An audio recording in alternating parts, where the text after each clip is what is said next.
नमस्कार, मैं शंभुनाथ शुक्ला। हमारे इस YouTube चैनल झाड़ेरो कलेक्टरगंज में आपका स्वागत है। आज का विषय मैं राहुल गांधी पर ले रहा हूं। राहुल गांधी मेहनत कर रहे हैं, पूरी कोशिश है उनकी कि वो एक नया विकल्प बना सकें। उनके साथी लोग भी इस बात के लिए प्रयासरत हैं कि देश में एक नया विकल्प उभरे, क्योंकि भारतीय जनता पार्टी पिछले 10 वर्ष से राज कर रही है, उसका एक विकल्प तलाशा जा सके, एक नई सरकार के कुछ उम्मीदें बने। पर यह भी सच है कि इतना सब करने के बाद भी ढाक के 3 पात वाली मसल हो जाती है। राहुल गांधी ने पिछले साल भारत जोड़ो यात्रा की। 3,500 किलोमीटर से अधिक की यात्रा थी वो, कन्याकुमारी से लेके कश्मीर तक की 3,500-4,000 किलोमीटर की यात्रा रही होगी। बड़ी मेहनत की उन्होंने, और आप लोगों ने देखा ही होगा वो यात्रा 7 सितंबर से शुरू हुई थी, और जब वो दिल्ली से होते हुई कश्मीर पहुंची थी तो ठंड के बावजूद भी राहुल गांधी उसी तरह अपने जीन्स और एक हाफ टी शर्ट में यात्रा करते रहे। बीच बीच में लोगों से मिलते, उनका व्यवहार भी बड़ा मानवीय लगता है। जैसे वो कोई फुटबॉल खेल रहा तो उसके साथ फुटबॉल खेलने लगे, कोई स्केटिंग कर रहा तो उसके साथ स्केटिंग करने लगे, कोई वृद्ध महिला, बूढ़ी स्त्री कहीं उनको कुछ खाना खिलाने लगी तो खाना खाने लगे। यानी हर एक के साथ घुल मिल जाने वाले इंसान है, इसमें कोई सुख नहीं। अभी भी आप लोग देखते होंगे, अक्सर वो किसी मोटर बाइक वाले के जो ठीक करने वाला दुकान है, ऑटो पार्ट्स वाले की दुकान में चले गए, मोटर बाइक ठीक करने लगे। किसी चाय बेचने वाले की दुकान में बैठ करके अंगीठी के पास बैठ कर, जहाँ उसका तंदूर लगा होगा, वहाँ बैठकर चाय पीने लगते हैं। ऐसा लगता है ये एक वाकई राहुल गांधी एक ऐसे इंसान है जो लोगों से बहुत घुल मिल जाते हैं, बड़ी जल्दी लोगों से मिक्सअप हो जाते हैं। भले वो एक एलीट क्लास को बिलोंग करते हों, फर्स्ट क्लास अंग्रेजी बोलते हों, भारत के जो बहुत ही कम लोग जिस तरह के अंग्रेजी बोल लेते हो। विद्वान है, इसमें भी कोई शक नहीं, क्योंकि जब वो कैम्ब्रिज यूनिवर्सिटी या विदेशों में कहीं जाते हैं तो जिस तरह से भारत की जनता का पक्ष रखते हैं, वो भी उनका एक बहुत ही बेहतरीन भाषण होता है, उनकी स्पीच होती है, इसमें भी वो अव्वल हैं। और बात की जाए अगर उनके जो सामने पार्टी है भारतीय जनता पार्टी, उसके किसी भी नेता से वो ज़्यादा शानदार तरीके से अपनी बात कर सकते हैं, संसद में भी बोलते हैं। लेकिन दिक्कत क्या है कि इन सब चीज़ों के बावजूद राहुल गांधी उभर के सामने क्यों नहीं आ पाते? राहुल गांधी में हम एक विकल्प क्यों नहीं देख पाते? हमें क्यों नहीं लगता कि राहुल गांधी आगे चल के नरेंद्र मोदी का विकल्प बन सकते हैं? अभी भी नरेंद्र मोदी की लोकप्रियता के आगे वो बहुत पीछे है। लोग कहें 19-20 है, नहीं, अगर नरेंद्र मोदी 20 पे खड़े हुए हैं तो राहुल गांधी 12-13 से ऊपर नहीं बढ़ पा रहे हैं। इतना सब होने के बावजूद भी ये कोई मेरा आकलन नहीं है, भारत की जनता का आकलन है। लोग जैसा बताते हैं वैसा मैं बता रहा हूं। अब वो मणिपुर से यात्रा निकाल रहे हैं, मणिपुर से सुदूर गुजरात तक जाएंगे। वो एक बहुत ऐसी यात्रा जो 4,000 किलोमीटर से ऊपर की होगी यात्रा, पर इसके बावजूद भी हर उनकी एक इमेज ऐसी बना दी जाती है कि एक तरफ तो हमें बहुत ही वो प्रगतिशील लगते हैं, बहुत ही मानवीय लगने लगते हैं, दूसरी तरफ ऐसा लगता है कि बहुत ही दकियानूस हैं। जैसे पिछले दिनों वो कुछ मंदिरों में जाके पूजा करने लगे, कहीं वो कपड़ों के ऊपर जनेऊ पहनने लगे, कहीं वो बताते हैं कि वो फलां किस्म के ब्राह्मण हैं। तो ये सब सफाई देने की उन्हें जरूरत क्या है? राहुल गांधी जो हैं, जैसे हैं वैसे उनका होना चाहिए, वैसे ही उनको दिखना चाहिए, क्योंकि वो खुद कहते हैं कि वो नए किस्म की राजनीति करना चाहते हैं। नए किस्म की राजनीति वो नहीं होगी जो अभी तक होती आई है या जो अभी चल रही है। यानी जैसे बीजेपी कर रही है कि मंदिर में जाना, उद्घाटन करना, ये अच्छी बातें हैं, वो बीजेपी का अपना एजेंडा है, मैं उस पर कोई टिप्पणी नहीं करूंगा। लेकिन अगर बीजेपी के एजेंडे पे आप चलेंगे, राहुल गांधी चलेंगे, तो राहुल गांधी को उसमें फायदा नहीं होगा। हम परंपरा की बात करें तो जो भारत यात्राएं करते हैं सफल वही हुए हैं। राजनेता सफल वही हुए हैं।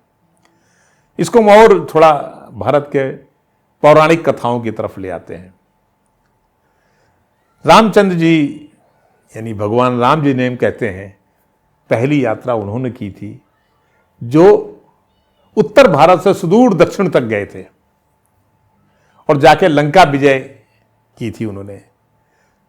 सुदूर दक्षिण का मतलब वो रामेश्वरम गए, वहाँ से उन्होंने सेतुबंध यानी एक पुल बनाया जिसके जरिए वो लंका तक गए और लंका में विजय प्राप्त की।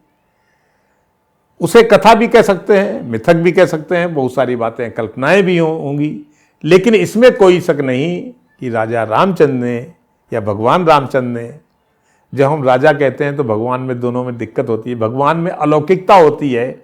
जब हम राजा कहते हैं तो हमें वो इतिहास पुरुष मालूम पड़ते हैं और लगता है कि राजा राम या रामचंद्र जी नाम के कोई राजा होंगे। वो पहले वो व्यक्ति थे जो एक राजा होते हुए भी दक्षिण से उत्तर तक के बीच में एक सेतु तो उन्होंने कायम ही किया कि दक्षिण और उत्तर की जो अलग अलग सभ्यताएं थी उनको एक सूत्र में पिरोया। कहा जाता है, हमारे पौराणिक मिथकों में कहा गया कि अगस्त पहले ऋषि थे जिन्होंने विंध्य को पार किया। विंध्य पार करने के लिए कहते हैं कि जब वो उत्तर से दक्षिण जा रहे थे तो रास्ते में विंध्य पर्वत जो है अवरोध बन के खड़ा था, लेकिन चूंकि महर्षि अगस्त का बहुत प्रताप था इसलिए विंध्य झुक के उनको प्रणाम किया। तो महर्षि अगस्त ने उसे कहा कि विंध्य तुम ऐसे ही बने रहो, जब तक मैं लौट के ना हूं तब तक तुम ऐसे ही झुके रहो। और कहते हैं उसके बाद महर्षि अगस्त उत्तर को पार करके, विंध्य को पार करके दक्षिण गए, फिर वहां से लौटे ही नहीं। तो विंध्य आज तक उस तरह उसकी चोटियां जो हैं नीचे को झुकी हुई मिलती हैं। इसका कोई ऐतिहासिक प्रमाण नहीं है, ये भारतीय मिथकों की एक माइथोलॉजी में है, एक कल्पना भी हो सकती है। लेकिन उसी कल्पना को आगे बढ़ाते हुए राजा रामचंद्र ने उत्तर से दक्षिण, अयोध्या से लेकर के दक्षिण चले गए। यात्रा जो की उसका रूट भी मिलता है कि अयोध्या से इलाहाबाद आते हैं, इलाहाबाद से वाया चित्रकूट दंडकारण्य होते हुए यानी आंध्र के पूर्वी घाट की पहाड़ियां जिन्हें कहा जाता है पार करते हुए वे रामेश्वरम पहुंचते हैं। और रामेश्वरम जाने का यही रास्ता है, पूर्वी घाट की पहाड़ियां पार करके ही आदमी रामेश्वरम जा सकता है। धनुषकोट तक जाते हैं रामेश्वरम के आगे, ये सारे प्रमाण उनके मिल जाते हैं। वो एक पहले व्यक्ति थे जिन्होंने भारत में सामंतवाद के पहले जनक, और कहना चाहिए कि वहीं से भारत में राजा प्रजा की एक कल्पना या एक नए तरह का समाज का विकास होना शुरू हुआ। जो पहले आश्रम लोगों के एक जंगल सभ्यता हुआ करती थी उसके निकल करके एक अब सभ्य सभ्यता में पदार्पण करते हैं। ऐसी कई यात्राएं हुई। हम आधुनिक काल में आए तो गांधी जी भी ने भी जब यात्राएं की हैं तब वो सफल हुए हैं। गुरु नानक ने भी 4 बड़ी यात्राएं की थी, उनको जिनको उदासी कहा जाता है, जिसमें वो अरब भी गए, जिसमें वो दक्षिण भी गए, जिसमें भारत के पश्चिमी इलाकों में गए, सुदूर पूर्व में कहते हैं पुरी तक गए वो। तो ऐसी यात्राएं करना, अगर आप समाज को एक बनाना चाहते हैं तो देश की यात्राएं करना बहुत जरूरी है।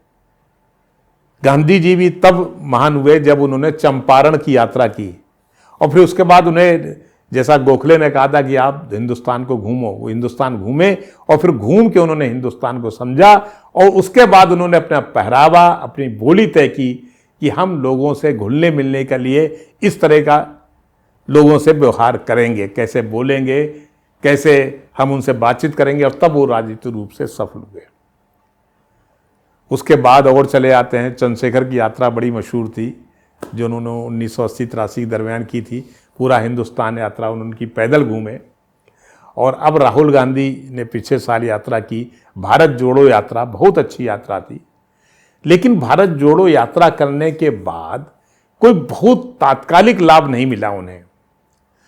ठीक है, उन्हें उनकी कर्नाटक में उनकी पार्टी जीती, हिमाचल में जीती, लेकिन पंजाब में हार गई, जबकि पंजाब में इसके पहले उन्हीं की सरकार थी। उसके बाद अभी जो चुनाव हुए यात्रा के 8-10 महीने बाद, तो उसमें तेलंगाना में तो उन्हें जीत मिली, छत्तीसगढ़, मध्य प्रदेश और राजस्थान में उनकी हार हुई, जबकि राजस्थान और छत्तीसगढ़ में उन्हीं की सरकार थी। तो ऐसा लगता है कहीं न कहीं राहुल गांधी के जो सिपह सालार हैं वो उन्हें गलत सूचनाएं देते हैं, गलत सलाहें देते हैं। अब उन्होंने यात्रा शुरू की है मणिपुर से लेकर के गुजरात के। मणिपुर में पिछले दिनों हिंसा हुई थी, सरकार खासतौर पर प्रधानमंत्री उस हिंसा पर बयान देने से बचते रहे। पर मणिपुर की हिंसा को समझने के पहले हमें उसकी तह में भी जाना चाहिए। हमें किसी भी तरह की हिंसा को ये नहीं मानना चाहिए कि अमुक हिंसा कर रहा तो ठीक, अमुक हिंसा कर रहा तो गलत। मणिपुर में ये एथनिक संघर्ष था, कुकी और मैती जातियों का, जनजातियों का संघर्ष था। हम अचानक से फैसला कर दें कि कुकी जो कर रहे हैं उनकी हिंसा तो ठीक है, मैती जो कर रहे हैं वो गलत है। अब ये एक संयोग कहा जाए कि मैती जनजाति का एक बड़ा परसेंटेज उनका है जो हिंदू समुदाय कहे जाते हैं, वैष्णव लोग हैं, और कुकी ईसाई हैं। जब हम इन दोनों जनजातियों के संघर्ष को इस तरह से सामुदायिक संघर्ष में ये कहने लगते हैं कि वो मैती लोग कुकियों को मार रहे हैं, तो गलत संदेश जाता है। उससे ये लगता है कि हम जानबूझ करके एक जो अल्पसंख्यक का जो फोबिया है उसको बढ़ावा दे रहे हैं, यानी हम अल्पसंख्यक के साथ खड़े हैं, हम क्रिश्चियंस के साथ खड़े हैं। ऐसा नहीं है। मैती और कुकी दोनों जनजातियों के अपने अपने हित हैं, अपने अपने लड़ाइयाँ हैं, अपने अपने अंतर्द्वंद भी हैं। मैथियों को लगता है कुकियों ने उनके यहाँ कब्जा किया है, जो नगा और कुकी पहाड़ियों से आके बसे हैं, और अपनी कल्चर को हमारे ऊपर थोपना चाहते हैं।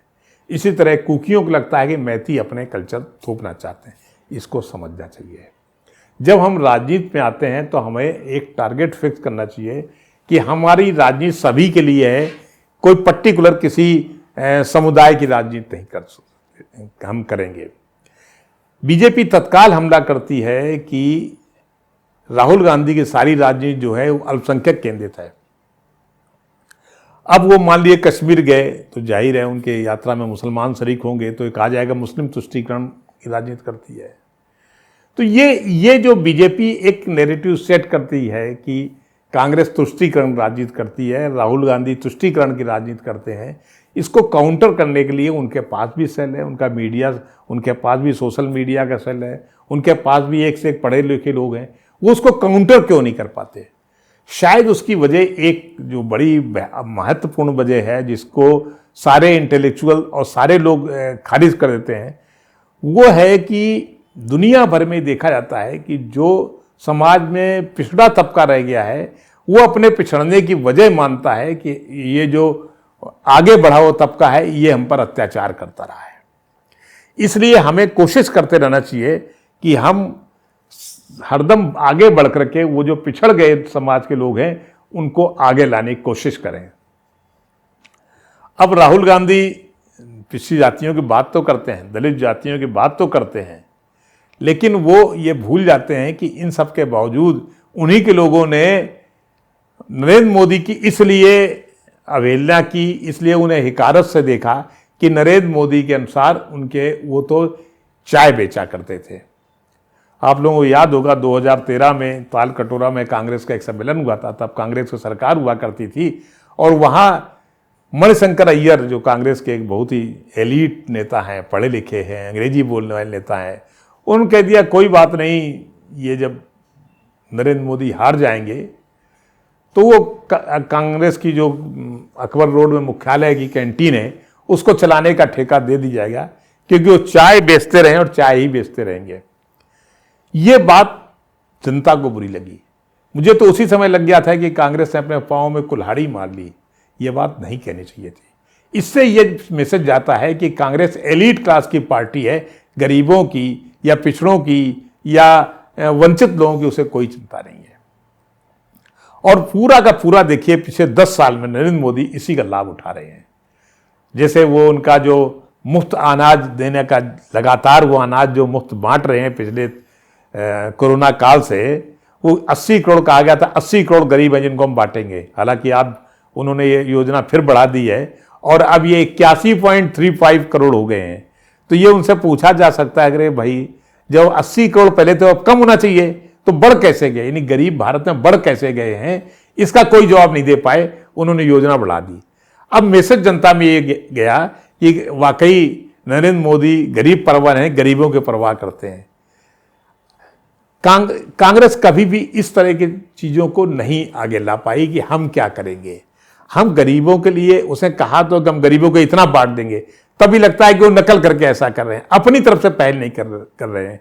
क्योंकि उनके जो एलीट नेता हैं वो कोई ना कोई गड़बड़, जयराम रमेश, कपिल सिब्बल, ये कोई ना कोई ऐसी गड़बड़ी कर जाते हैं जो उनके लिए बहुत ही नकारात्मक असर डाल जाती है। हालांकि कपिल सिब्बल अब कांग्रेस में नहीं है, वो तो राजद से राज्यसभा में है। इस तरह से होता ही है कि कांग्रेस के एलीट नेता कांग्रेस के लिए पाँव में कुल्हाड़ी मारने लगते हैं।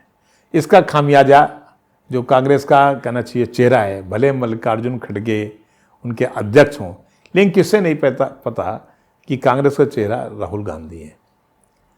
और अगर सरकार बनती तो राहुल गांधी को ही कांग्रेस की तरफ से ऑफर किया जाएगा, क्योंकि खड़गे साहब की उम्र बहुत ज़्यादा हो गई है, वे 81 पार कर चुके हैं। राहुल गांधी अभी युवा चेहरे हैं, इसलिए उनको ही मौका मिलेगा। तो राहुल गांधी को खुद के बारे में अपने सलाहकारों से दूरी बरतनी चाहिए कि वो उनके बारे में कोई टिप्पणी न करें।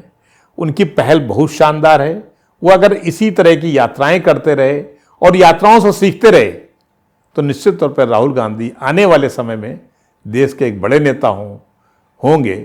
पर उसमें फिर वही प्रश्न लग जाता है, क्या वो अपनी सलाहकार मंडली यानी अपनी जो चौकड़ी है उसको बदलेंगे कि उसमें ऐसे लोग न घुसने पाएँ जो उनके पाँव में ही कुल्हाड़ी मार रहे।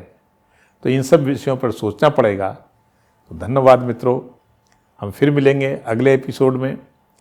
आज का ये वीडियो यहीं समाप्त करता हूँ। पसंद आए तो ज़रूर लाइक करें, इसे शेयर करें, सब्सक्राइब करें। धन्यवाद।